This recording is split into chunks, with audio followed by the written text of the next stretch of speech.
Deklarasi pasangan Balkis Mahrus. Ratusan pengendara motor ditilang. Meraih untung dari kerajinan backlog.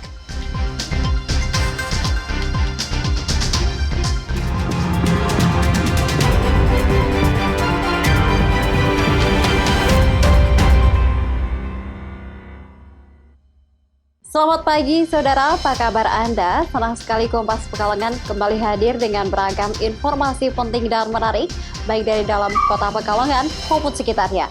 Ya saudara, ketiga berita tadi, berita tentang kunjungan Menkop UKM ke Pekalongan dan berita lainnya akan mengisi Kompas Pekalongan hari ini. Saya Manisa Putri, inilah Kompas Pekalongan selengkapnya di Kompas TV Independen Terpercaya.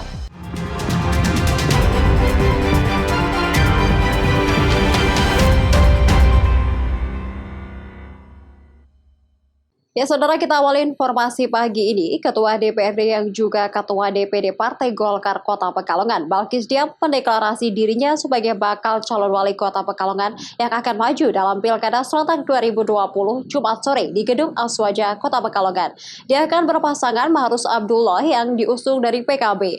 Partai Golkar dan PKB sendiri merupakan partai dengan perolehan kursi terbanyak di legislatif setempat. Bursa bakal calon wali kota dan wakil wali kota Pekalongan pada Pilkada 2020 mulai menghangat. Dua partai dengan perolehan kursi terbanyak di DPRD Kota Pekalongan, yakni Partai Golkar dan PKB, mendeklarasikan bakal calonnya.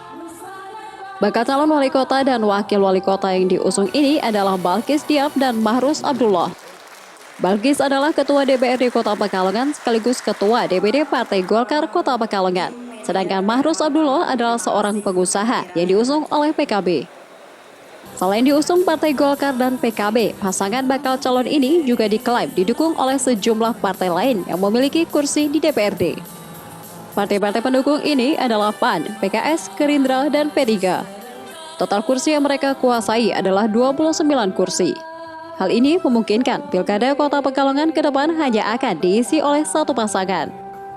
Dengan diusung oleh mayoritas partai yang memiliki kursi di DPRD, pasangan ini mentargetkan 70% suara atau menang mutlak pada Pilkada 2020 mendatang.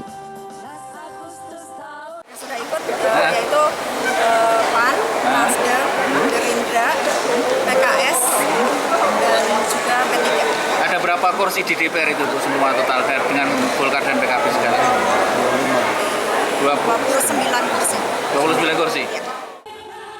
Mengingat kursi yang ada di DPRD Kota Pekalongan hanya ada 35 kursi. Sejumlah pihak mulai menduga-duga pasangan ini akan berhadapan dengan kotak atau tong kosong. Awanigus, Kompas TV, Pekalongan. Ya saudara, jelang pelaksanaan Pilkada Serentak 9 Desember 2020 mendatang, DPW Partai Kebangkitan Bangsa atau PKB Jawa Tengah menargetkan 9-10 kadernya menang. Saat ini PKB Jawa Tengah sedang memperkuat kader dan simpatisan dengan konsolidasi di tiap-tiap daerah. Ketua DPW PKB Jawa Tengah, Kiai Haji Yusuf Kudlori saat berada di Kota Pekalongan mengaku ada 9-10 kader baik maju, wakil maupun wakil bupati. Ia mentargetkan semua menang di tiap-tiap wilayah. Untuk mewujudkan hal itu, saat ini pihaknya gencar melakukan konsolidasi kader dan simpatisan dari tingkat DPC hingga paling bawah. Untuk rekomendasi kepada calon bupati dan wakil bupati dari PKB, Gus Yusuf memastikan pekan depan atau pertengahan Agustus sudah turun. Sejumlah wilayah di Jawa Tengah masih menunggu rekomendasi calon bupati maupun wakil bupati dari DPP PKB, di antaranya Pemalang dan Kabupaten Pekalongan. Di Pemalang, nama yang diusulkan ialah Ketua DPC PKB Iskandar Ali Syahbana, namun belum memiliki calon wakil bupati. Sementara Kabupaten Pekalongan, DPC PKB mengusulkan Asip Kolbihi dengan Sumarwati, yang merupakan kader juga Bupati Petahana. Yang itu betul-betul kader, kalau yang lainnya kita juga ikut mengusung, mendukung gitu loh. Ada berapa calon kalau PKB di Jawa Tengah? Ya kita kalau yang betul-betul kader ada 10 daerah. Ada 10 daerah ya. Untuk saat ini apa yang dilakukan PKB Jawa Tengah untuk mematangkan para kader? Ya konsolidasi seperti ini, kita turun ke daerah-daerah, konsolidasi baik struktur maupun kultural. konsolidasi dengan pengurus sampai di tingkat ranting. Diharapkan dengan konsolidasi kader dan simpatisan yang terus dilakukan sampai menjelang Pilkada 2020 mendatang, target yang diinginkan ini bisa tercapai. Aribawan, Kompas TV, Pekalongan. Ya, Menteri Koperasi Usaha Kecil Menengah atau Menkop UKM Teten Mas Duki melakukan kunjungan kerja ke tempat pelelangan ikan TPI Kota Pekalongan hari Jumat. Pada kesempatan itu ia berjanji akan membantu nelayan dengan memberikan sejumlah stimulus berupa pinjaman lunak kepada nelayan bekerja sama dengan koperasi. Menteri Koperasi Usaha Kecil Menengah atau Menkop UKM Teten Mas Duki melakukan kunjungan kerja ke tempat pelelangan ikan TPI Kota Pekalongan. Selain meninjau langsung tempat pelelangan ikan dan sejumlah kapal nelayan yang sedang ditempatkan, Teten Mas Duki juga menyempatkan berdialog dengan nelayan dan para pelaku usaha di bidang perikanan. Rata-rata nelayan menyampaikan keinginannya untuk bisa mendapatkan tambahan modal dan pinjaman lunak dengan bunga atau angsuran yang tidak memberatkan mereka, agar bisa mengembangkan usahanya. Menjawab hal itu, Teten berjanji akan memberikan stimulus berupa pinjaman dengan bunga yang lunak, lebih rendah dari bunga bank pada umumnya. Untuk menyalurkannya, Kementerian Koperasi UKM akan bekerja sama dengan lembaga keuangan atau koperasi.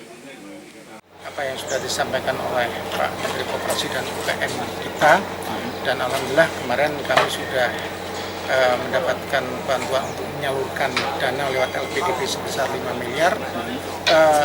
Mestinya dan seharusnya dan pasti kami sudah mempersiapkan diri dari awal untuk menyalurkan dananya.